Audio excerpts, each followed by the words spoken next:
It happens like clockwork. You climb into bed at 10 p.m., you're tired, maybe you even fall asleep within minutes, and then, eyes wide open.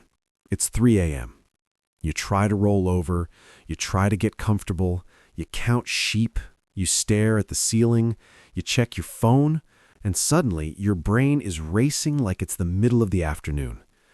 Now, most doctors are going to tell you one of two things. They'll say, well, that's just aging, or they'll say, it's probably your bladder, and they'll hand you a sleep aid and send you home.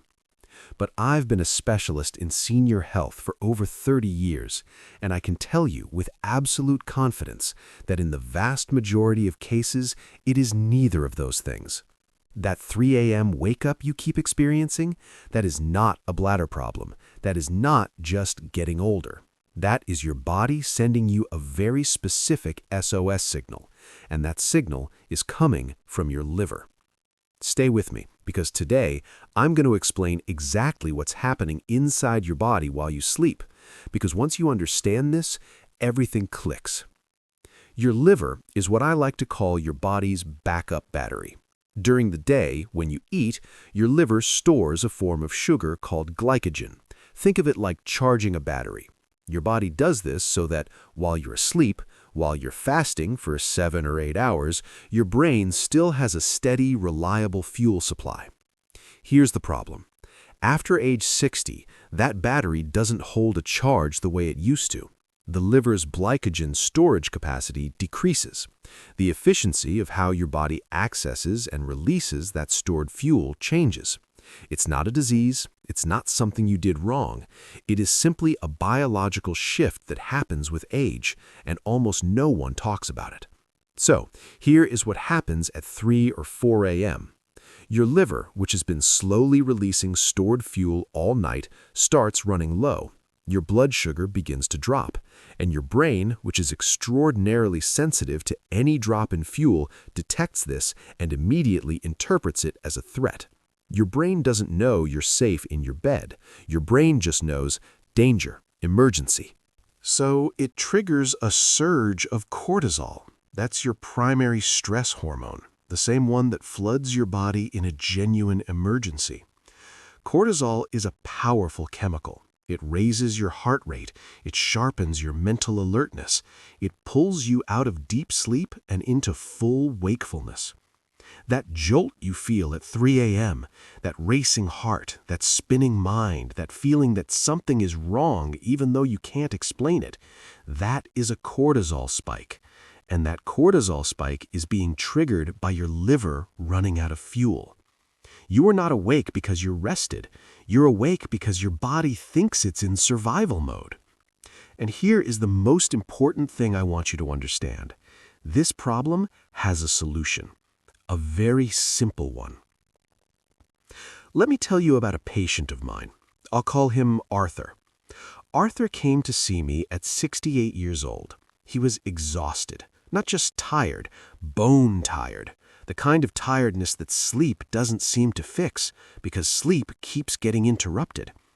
Every single night, like clockwork, Arthur would wake up somewhere between 3 and 3:30 a.m., and once he was up, that was it. He'd lie there for an hour, sometimes 2, before eventually drifting back into a shallow, restless sleep just before his alarm went off. He figured it was just what happened when you got older. Old Man Insomnia, he called it. He laughed when he said it, but I could tell it was wearing him down. He had already tried the usual things. He was taking melatonin, had been for months. He was cutting off all liquids by 6 p.m. to avoid bathroom trips in the night. He'd even rearranged his bedroom, brought blackout curtains, tried a white noise machine. Nothing worked. When I sat down with Arthur and went through his full daily routine, not just his sleep habits, but his eating habits, something jumped out at me immediately. Arthur was eating dinner at 5:30, early dinner, which is very common. But then from 5:30 p.m. until he went to bed at 10 p.m., his body was running on empty for nearly 10 hours. By 3 a.m., his liver had nothing left to give. That battery was bone dry, and his brain was sending up flares. We didn't prescribe him anything. We didn't change his sleep schedule. We didn't tell him to try another supplement. We gave Arthur a bridge snack, and it changed everything. So what exactly is a bridge snack, and why does it work when nothing else seems to? The concept is simple. You're building a nutritional bridge. You're giving your liver just enough slow-burning fuel to carry it from when you fall asleep to when you naturally wake up, without that dangerous dip in blood sugar at 3 a.m. that triggers the cortisol alarm. But here's where most people get it wrong. They hear bedtime snack and they grab a handful of crackers or a cookie. And I understand that instinct, but here's the problem. Simple carbohydrates digest quickly. They spike your blood sugar fast, and then it crashes just as fast, which can actually make the 3 a.m. problem worse, not better. What you need is what I call the fat, fiber, protein trifecta. These three elements together create a slow, steady, sustained release of energy that your liver can actually use across a full night's sleep. Let me give you 3 specific options. Option 1, half an apple with almond butter. This is the one I recommend most often to my patients, and it's the one Arthur started with. The fiber in the apple slows the digestion of sugar. It's a natural time release mechanism.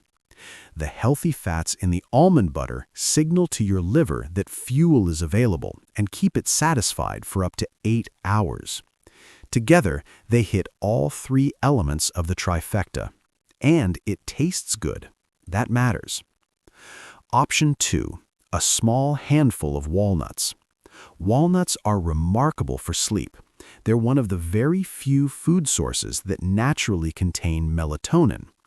They're also rich in healthy omega-3 fats that help stabilize blood sugar through the night. If you don't love the idea of eating before bed, walnuts are the most minimal, least meal-like option. Just a small handful is all you need. Option 3 is the Dr. Heath special. This one is for those of you who want something a little more substantial. A small piece of whole grain toast, just 1 slice, topped with half a ripe avocado. The whole grains provide complex, slow-digesting carbohydrates. The avocado provides healthy fat and fiber. It's satisfying without being heavy, and it works beautifully as a liver-stabilizing bridge. Now, when do you eat it? Timing matters. Eat your bedtime bite exactly 30 minutes before you go to sleep. Not 2 hours before, not right as your head hits the pillow. 30 minutes. That gives your body just enough time to begin digestion and start loading the liver before sleep begins. And here is the mindset shift I want you to take away from this. You are not eating a late-night snack out of weakness or bad habits. You are performing a deliberate, targeted act of biological maintenance. You are priming the pump so your liver doesn't have to scream for help in the middle of the night. This is not indulgence. This is strategy. So, what happened with Arthur? He started with the apple and almond butter. Simple, easy, no big lifestyle overhaul. The very first night, he woke up at 5 a.m. instead of 3 a.m. That's 2 extra hours of uninterrupted sleep. 2 hours he hadn't had in months. The second night, he slept until 7 a.m., nearly 9 hours straight through. He called my office to tell me. He said, and I'll never forget this, "Dr. Heath, I feel like a new man." And the truth is, he was, because sleep isn't just rest. Sleep is when your brain clears toxins. It's when your heart recovers. It's when your immune system does its most important work.